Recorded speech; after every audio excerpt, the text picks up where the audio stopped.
Anate. Assalamualaikum warahmatullahi wabarakatuh. Selamat datang di channel Babon Film, channelnya orang yang suka film.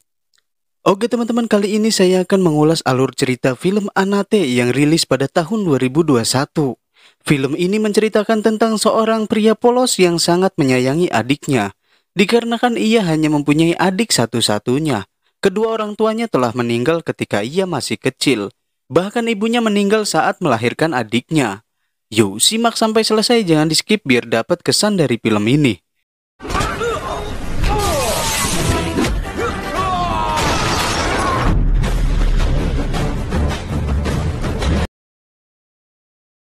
Jangan lupa injak tombol subscribe dan like-nya, bantu tembusin 10.000 subscriber.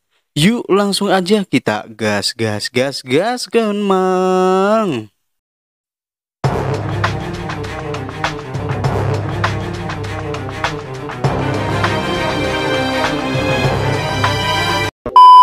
Film bermula di sebuah kota bernama Kolkata di daerah India. Terlihat di kota tersebut sedang terjadi geger-geden atas kehadiran seseorang misterius yang dijuluki Anate. Karena atas keberaniannya yang telah mengusik seorang mafia pengusaha bernama Manoj Parekar yang ditakuti di kota tersebut. Oleh karena itu semua preman, gangster dan lainnya yang berada di Kolkata berduyun-duyun memburu Anate. Dikarenakan siapapun yang berhasil menangkap Anate akan diberikan uang dengan jumlah yang sangat fantastis. Salah satunya pemimpin kelompok gangster ini. Ia menyuruh seluruh anak buahnya untuk menangkap Anate. Tak lama dua anak buahnya datang dengan keadaan yang sudah babak belur. Ternyata orang yang diburu mereka malah datang langsung ke markasnya.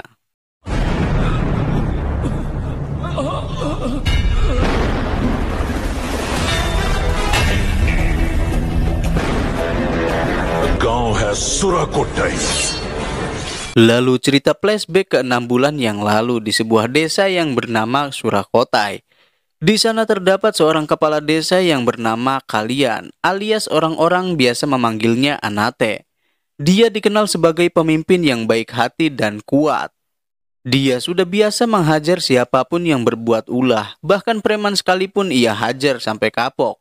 Itulah yang membuatnya sering berurusan dengan polisi setempat.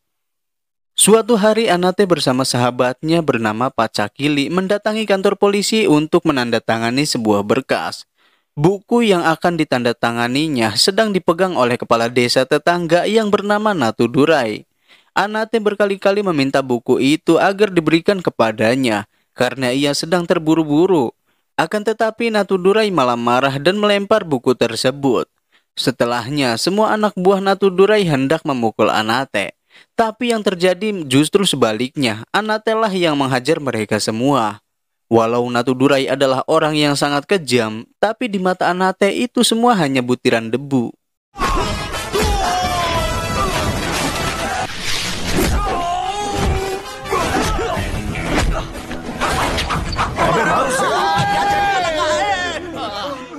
Mama hado, dekho leja mil gaya. Setelah menandatangani berkas tersebut, ia bergegas pergi karena ia akan ke stasiun kereta api untuk menjemput adik perempuannya yang baru saja akan pulang dari kuliahnya. Adik Anate bernama Tanggo Minaksi. Kedua saudara itu bertemu untuk menghapus kerinduannya seperti telah terpisah selama puluhan tahun. Padahal si Minaksi selalu pulang seminggu sekali untuk menemuinya. Nenek mereka sangat terharu melihat kasih sayang Anate kepada adiknya. Bahkan jika orang tua mereka masih hidup, Minaksi belum tentu akan mendapatkan kasih sayang seperti Anate dari kedua orang tuanya. Cinta Anate sangat besar untuk adiknya yang tidak pernah merasakan kasih sayang kedua orang tua. Ayah mereka meninggal ketika Minaksi masih berada dalam kandungan. Lalu saat melahirkan Minaksi, ibu mereka tidak sanggup lagi untuk bertahan. Sang ibu berpesan kepada Anate untuk menjaga dan merawat adiknya. Kemudian, sang ibu meninggal setelah melahirkan Minaksi di sebuah rumah sakit. Anate yang masih kecil sangat bersedih, tapi ia harus tetap tegar demi sang adik. Kini Minaksi hanya memiliki kakak satu-satunya. Sejak saat itulah Anate tidak hanya menjadi seorang kakak, tapi ia juga menjadi ibu dan ayah bagi Minaksi. Selanjutnya, Anate membantu seorang kakek yang tanahnya ingin direbut paksa oleh Natudurai. Terlihat pengacara cantik yang disewa Natudurai bernama Patamal. Patamal menilai Natudurai adalah pihak yang benar dari segi hukum, karena kakek tersebut sudah tanda tangan berkas kepemilikan. Anate menjelaskannya jika si kakek memberikan tanda tangan itu tanpa membaca isi suratnya, alias ditipu. Ada sesuatu yang lebih besar dari kebenaran di dunia ini, yaitu keadilan. Ucapan Anate mengetuk hati nurani Patamal. Itu dibuktikan ketika saat persidangan berlangsung, Patamal membuat sang kakek menang di persidangan. Natudurai yang kecewa mengancam Patamal dan ia juga hampir memukulnya. Untung saja ada Anate. Anate memperingati Natudurai agar tidak berbuat demikian. Jika tidak, ia akan melihat sisi monster dari Anate. Mulai dari sinilah benih-benih cinta tumbuh di antara mereka.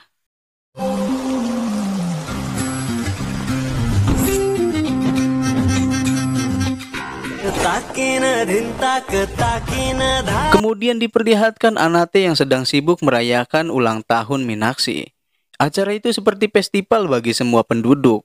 Banyak warga situ ingin melihat pesta pernikahan Anate, apalagi di usianya yang sudah tua.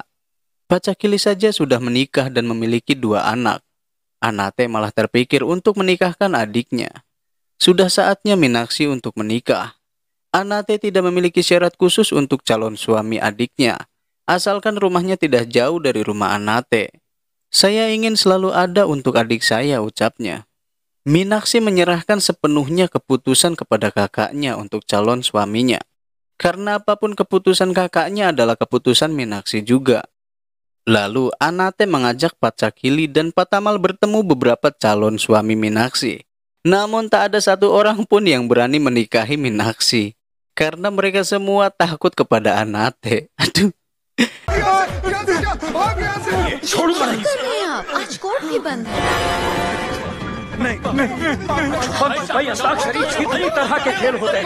Lalu kedua sepupu Anate datang menemui Anate. Kedua wanita ini pernah ditolak oleh Anate 10 tahun yang lalu. Kini mereka berdua menawarkan saudara masing-masing untuk menikah dengan Minaksi. Agar hubungan kekeluargaan tidak terputus, sini dong minjem 100. Terlihat Anate maupun Minaksi tidak menyukai keduanya. Karena kualitas mereka ya jauh di atas rata-rata lah. Jauh di bawah rata-rata maksudnya. Minaksi meminta waktu 5 hari untuk memutuskan keputusannya. Beberapa hari kemudian, semua keluarga Anate pergi ke kuil untuk mendoakan Minaksi.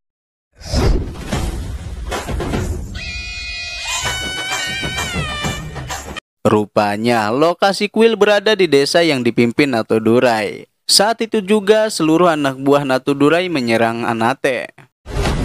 Anate, ढोल बजाने के साथ-साथ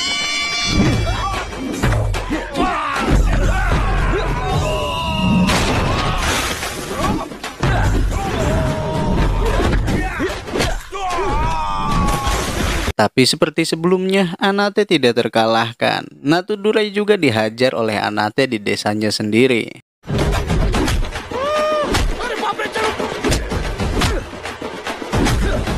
Ketika melihat anak dan istri Natudurai datang ke kuil, Anate memilih untuk mengalah. Dia membiarkan dirinya dihajar oleh Natudurai.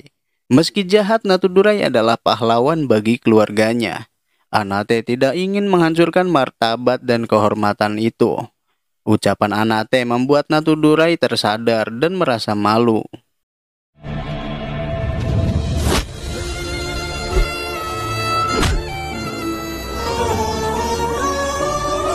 Anate pun melanjutkan tujuannya untuk melakukan ritual doa.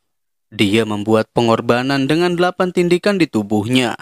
Anate rela menyakiti dirinya sendiri karena ia yakin bisa mendatangkan kebahagiaan untuk adiknya. Minaksi dan semua orang yang melihat itu sangat terharu.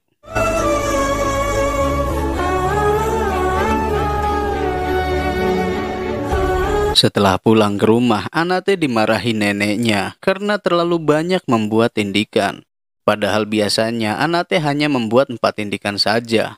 Anate beralasan apa yang ia lakukan agar Tuhan memberikan suami terbaik untuk Minaksi.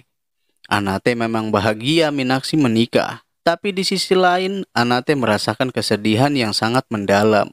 Karena adiknya yang ia besarkan dengan penuh cinta akan diberikan kepada orang lain untuk selamanya. Karena itulah Anate memohon kepada Tuhan agar adiknya diberikan suami yang jauh lebih baik darinya, lebih kaya dan lebih mencintai Minaksi.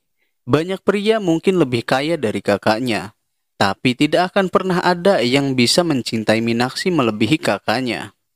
Obrolan kedua saudara itu membuat semua orang yang berada di situ menjadi terharu. Kedua sepupu Anate merasa malu karena terlalu memaksakan kehendak. Lagi pula kualitas adik-adik mereka bukanlah pria ideal untuk menjadi suami Minaksi. Tak lama Anate kedatangan keluarga besar Natudurai. Tindakan Anate di kuil telah menyadarkan Natudurai atas kekeliruannya selama ini. Di mata Natudurai, Anate adalah pria yang sangat luar biasa. Oleh karena itu, Natudurai ingin menikahkan saudara laki-lakinya yang seorang dokter dengan Minaksi.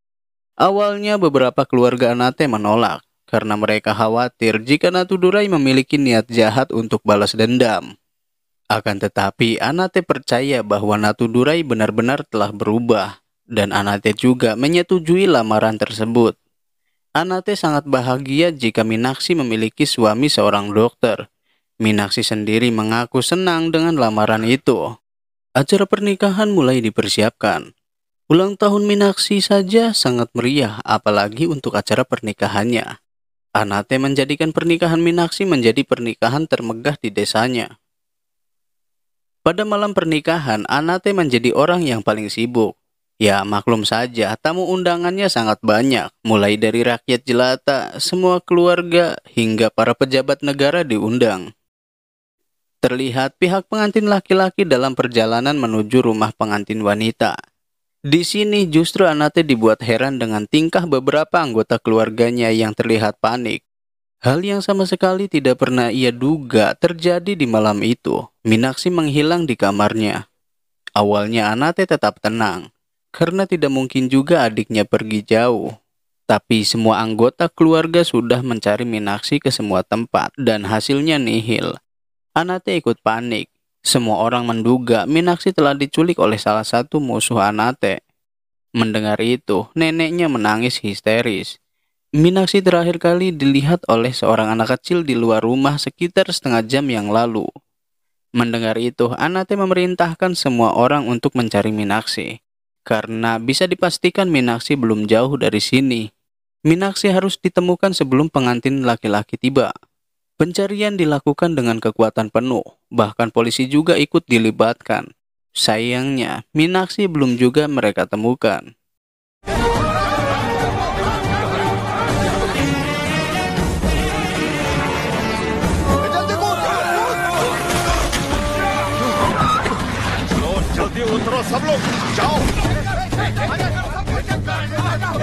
Lalu tak lama, rombongan pengantin laki-laki tiba di rumah Anate.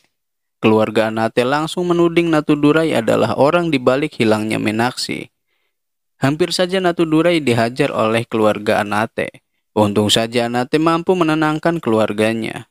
Tiba-tiba, Anate mendapat telepon dari adiknya bernama Sekar. Dengan terbata-bata, Sekar memberitahu bahwa Minaksi telah ditemukan di kereta api. Anate mulai bisa bernapas lega mendengar kabar itu. Sekar diperintahkan agar segera membawa Minaksi pulang. Sayangnya Minaksi menolak untuk pulang, karena ia ingin kawin lari dengan pacarnya yang bernama Arfan. Betapa sedih hati Anate mendengar itu. Anate meminta Sekar memberikan teleponnya kepada Minaksi. Anate ingin berbicara langsung dengan adiknya. Mendengar Minaksi menangis tidak mau bicara, hati Anate semakin sedih. Anate tidak sanggup mendengar suara tangisan Minaksi. Keluarga besar mereka justru marah-marah mengetahui Minaksi mencoba kawin lari. Minaksi dan pasangannya harus segera mungkin dibunuh karena telah mencoreng nama baik keluarga. Anate meminta keluarganya agar tidak berbicara sembarangan. Tidak seorang pun boleh menyakiti Minaksi. Sekar yang bersama Minaksi juga siap untuk membunuhnya. Minaksi memohon agar kekasihnya tidak dibunuh. Anate jadi tidak tega mendengar adiknya menangis. Tolong katakan padanya untuk tidak menangis, ucap Anate. Tapi Minakshi tetap menangis dan merengek agar mereka dilepas. Akhirnya Anate meminta Sekar untuk membiarkan Minakshi pergi. Keputusan itu diambil untuk kebahagiaan Minakshi. उन्हें जाने दो।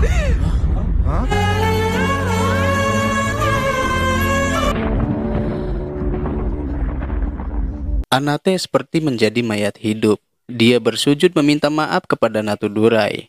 Anate rela menanggung beban dan malu atas kesalahan Minakshi. Semua orang yang melihat Anate tidak kuasa menahan air mata, terutama neneknya yang sangat mengenal Anate. Anate tetap kuat bahkan ketika ibunya meninggal. Tapi di hari ini, sang nenek pertama kalinya melihat Anate hancur sehancur-hancurnya. Sakit yang dirasakan Anate memang sangat dalam. Acara pernikahan yang seharusnya meriah penuh kebahagiaan kini telah berubah menjadi neraka bagi Anate.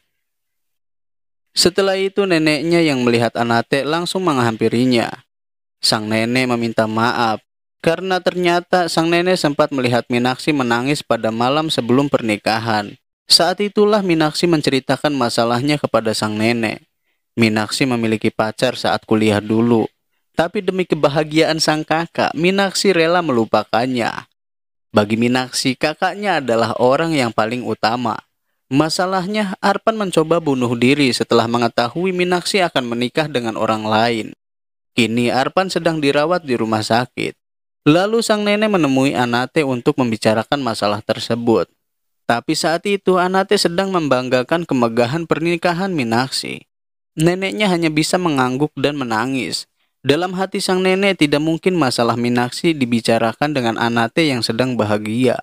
Ia juga tidak ingin membuat Anate bersedih. Lalu sang nenek terpaksa berbohong kepada Minakshi jika Anate meminta Minakshi untuk melupakan pacarnya. Minakshi jadi kecewa mendengar respon kakaknya seperti itu. Setelah mendengar cerita itu, Anate memarahi neneknya. Tapi neneknya terpaksa untuk berbohong. Selama ini Anate sangat dihormati oleh masyarakat. Sebanyak 10.000 undangan pernikahan sudah disebar. Tidak mungkin pernikahan itu dihentikan. Hanya saja neneknya tidak menyangka jika Minakshi akan mengambil keputusan seperti ini. Kenapa nenek mau melakukan ini semua untuk kebahagiaan adik saya, Nek? Kenapa saya pun akan saya hentikan, Nek, jika Minakshi memintanya? Minakshi adalah hidup saya, Nek, ucap Anate. Anate sangat ingin mengetahui kondisi adiknya. Lalu Anate meminta bantuan Patamal untuk mencari keberadaan Minakshi. Ternyata tidak mudah untuk menemukan Minakshi. Rumah Arpan ditemukan kosong. Setelah waktu yang cukup lama, barulah Patamal berhasil mendapatkan alamat Minakshi. Anate yang senang langsung pergi ke sana. Ternyata benar, Anate melihat adik kesayangannya sedang ngobrol bersama temannya. Wajah Minakshi terlihat lusuh dan penuh penderitaan. Anate telah merelakan adiknya kawin lari agar bisa hidup bahagia. Akan tetapi justru ia malah ditemukan di tempat yang kumuh. Anate menguping keobrolan Minakshi. Ternyata Minakshi telah meminjam uang ke rentenir jahat untuk membiayai sebuah kasus hukum. Temannya menasehati Minakshi dengan air matanya. Kakak saya percaya bahwa saya hidup bahagia. Jika dia tahu kondisi saya seperti ini, dia akan hancur. Jika saya membuat kakak saya bersedih lagi, lebih baik saya mati. Oleh karena itu Minakshi harus bangkit. Setelah hidupnya membaik, barulah dia akan berani bertemu dengan kakaknya lagi. Anate seperti tersambar petir mendengar itu. Padahal sejak kecil Minakshi selalu dimanja dan dipenuhi segala kebutuhannya. Lalu Anate mengikuti kemanapun Minakshi pergi. Rupanya Minakshi mendatangi sebuah bar karena dipanggil oleh rentenir tempatnya meminjam uang. Minakshi diminta segera membayar hutangnya atau melayani nafsunya. Anate yang melihat adiknya dilecehkan di depan matanya tentu saja sangat marah. Tapi ia tidak boleh menunjukkan dirinya. Minakshi bisa malu dan bunuh diri jika kondisinya yang terpuruk diketahui oleh Anate. Minakshi berjanji akan segera kembali membayar hutangnya. Lalu Minakshi bergegas pergi keluar dari bar untuk mengambil uang. Setelah Minakshi keluar, barulah Anate mengamuk sejadi-jadinya. Semua anak buah rentenir itu dihajar tanpa ampun.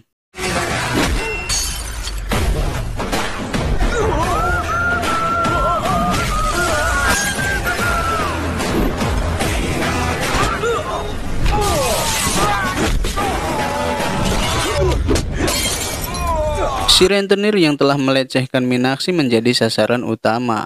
Tangan rentenir itu dibuat hancur lebur oleh Hanate.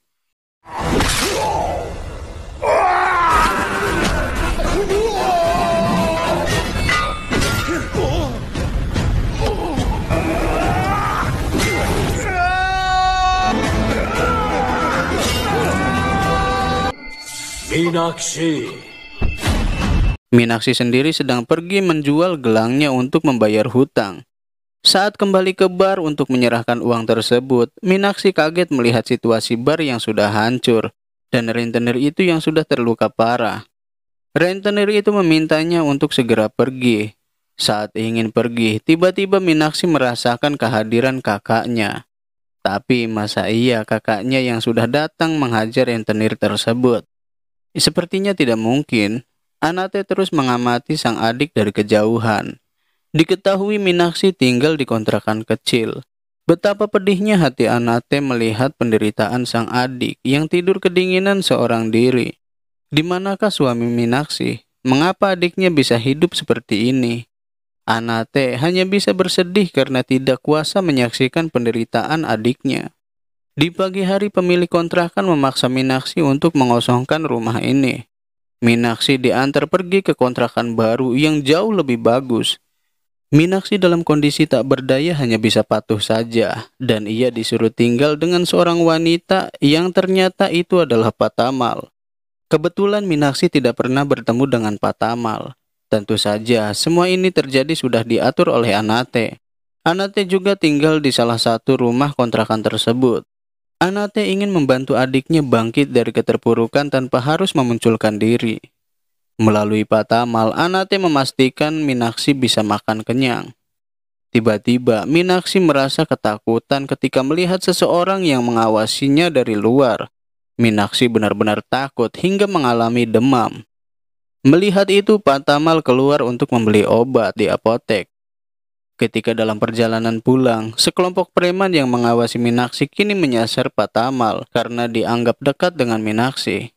Patamal berusaha melarikan diri. Tiba-tiba Patamal berhenti dan tersenyum di tempat sepi. Di sana ternyata sudah ada Hanate yang menanti. Tanpa basa-basi Hanate menghajar mereka semua.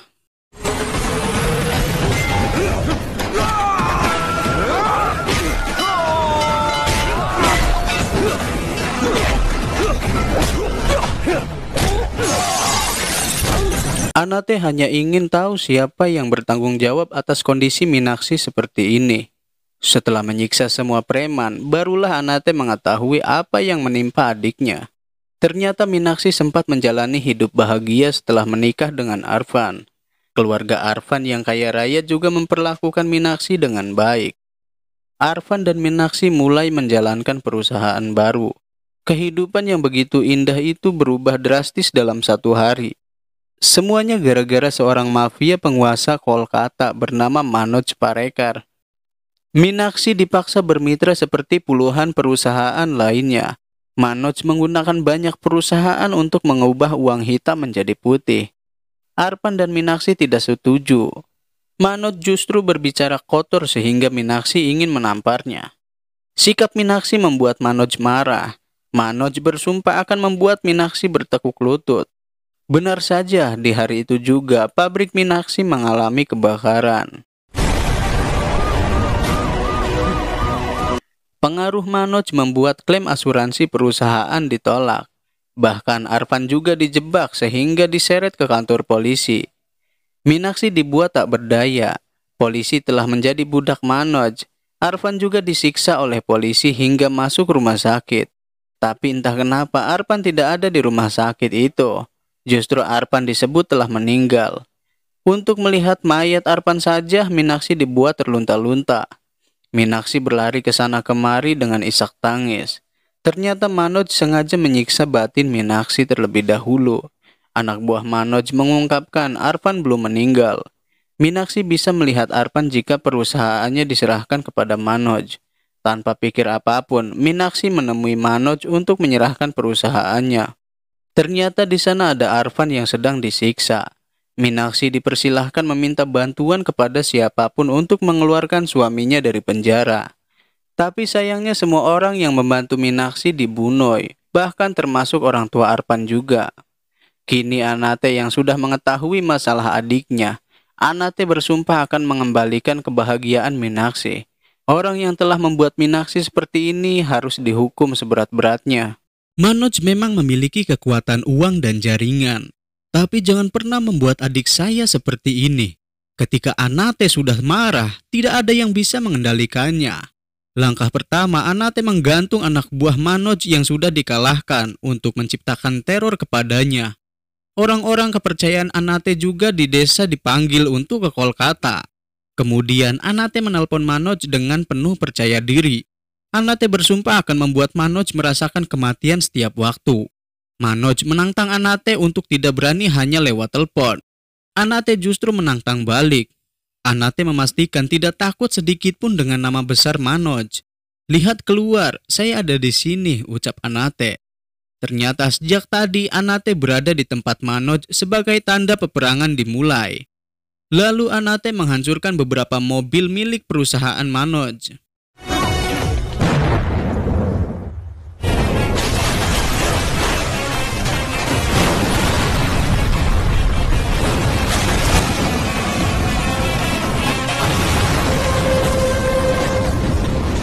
Anate juga meminta bantuan Patamal yang seorang pengacara untuk mengeluarkan Arfan dari penjara.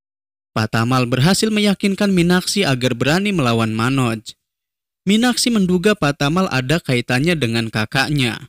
Meenakshi bisa merasakan kakaknya berada di sini mengawasi mereka. Tapi tiba-tiba Meenakshi jatuh pingsan saat mencari kakaknya.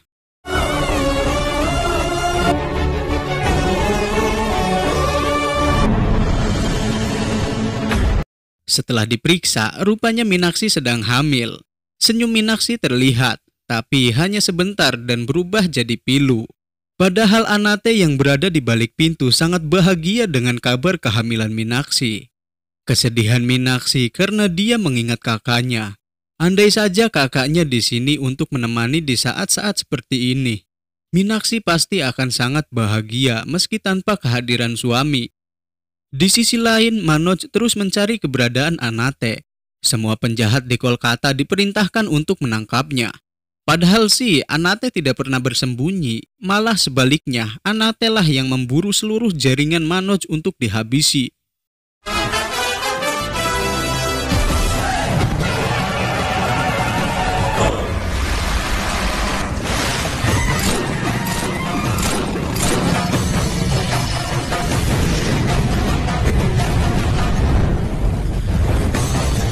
Anate benar-benar menjadi teror bagi Manoj.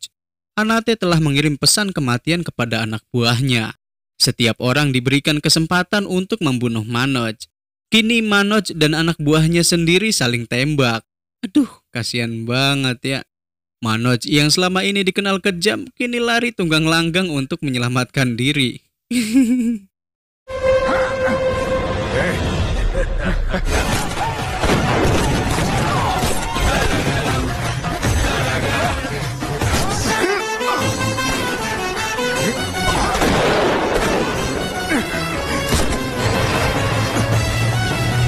Setelah puas bermain-main, Anate menemui Manoj secara langsung.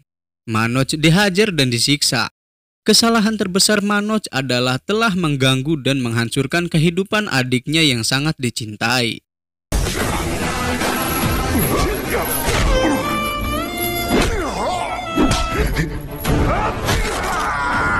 Kemudian Anate membuat Manoj mengembalikan perusahaan yang telah direbut paksa. Anate tetap membiarkan Manoj hidup sebagai sedekah. Manoj telah kalah. Ia harus mengakui itu dalam kondisi tak berdaya. Lalu Manoj pergi ke rumah kakak tirinya yang bernama Udap Parekar. Manoj tidak ingin menjalani hidup dari sedekah yang diberikan Anate. Di hadapan Udap, Manoj akan bunuh diri. Manoj meminta Udap agar tubuhnya tidak dikubur sebelum Udap membunuh Anate. Setelah itu, Manoj menghabisi nyawanya sendiri. Selama ini hubungan Udap dan Manoj tidak baik, tapi mereka lahir dari ayah yang sama. Udap memastikan untuk balas dendam kepada Anate. Di sini Udap dikenal lebih kejam dan sadis dibandingkan Manoj. Untuk mencari Anate, Udap memerintahkan anak buahnya mencari 20 keluarga pemilik perusahaan yang telah dikembalikan Manoj.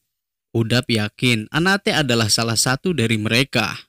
Meenakshi sendiri tidak menyadari bahwa bahaya mengincarnya. Dia sedang bahagia karena pengadilan memutuskan Arfan akan dibebaskan besok. Meenakshi akan mengajak Arfan bertemu kakaknya tercinta. Masalahnya, anak buah Udap telah sampai ke tempat Meenakshi.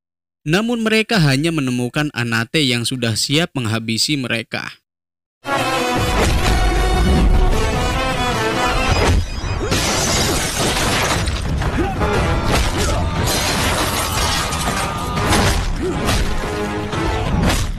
Udap dengan mudah melacak Anate. Semua keluarga pemilik perusahaan sudah dalam genggamannya, kecuali pemilik perusahaan atas nama Arfan dan Meenakshi. Anak buahnya yang bertugas mendatangi perusahaan Meenakshi tidak bisa dihubungi. Udap bergerak cepat pergi ke tempat Meenakshi. Anate menyerang Udap terlebih dahulu, tapi anak buah Udap sedang mengincar nyawa Meenakshi.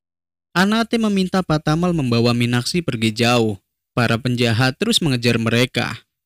Bersama orang-orang desa, Anate bergerak secara gerilya untuk menyelamatkan Meenakshi. Apa yang terjadi sekarang membuat Meenakshi bingung. Siapakah yang mengejar mereka dan siapakah yang menyelamatkan mereka? Patamal tetap bungkam dan menyembunyikan semuanya. Meenakshi dan Patamal tanpa sengaja terpisah. Sedikit lagi para penjahat akan menangkap Meenakshi.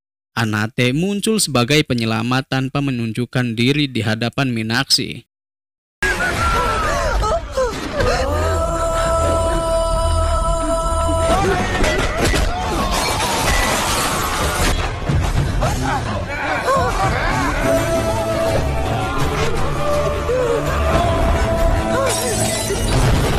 Pelarian Meenakshi terhenti setelah Udap menangkapnya. Meenakshi yang tertangkap langsung ia siksa. Anate muncul karena Udap telah berani memukul Meenakshi. Udap dihajar habis-habisan hingga matoy.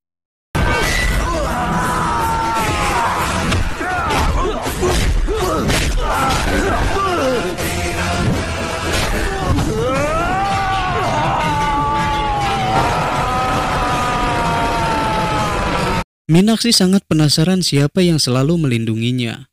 Firasatnya semakin kuat jika kakaknya lah yang selalu menolongnya. Meenakshi yang penasaran menunjukkan foto kakaknya kepada beberapa penjahat yang terluka. Ternyata benar saja, selama ini yang melindungi Meenakshi memang kakaknya tercinta.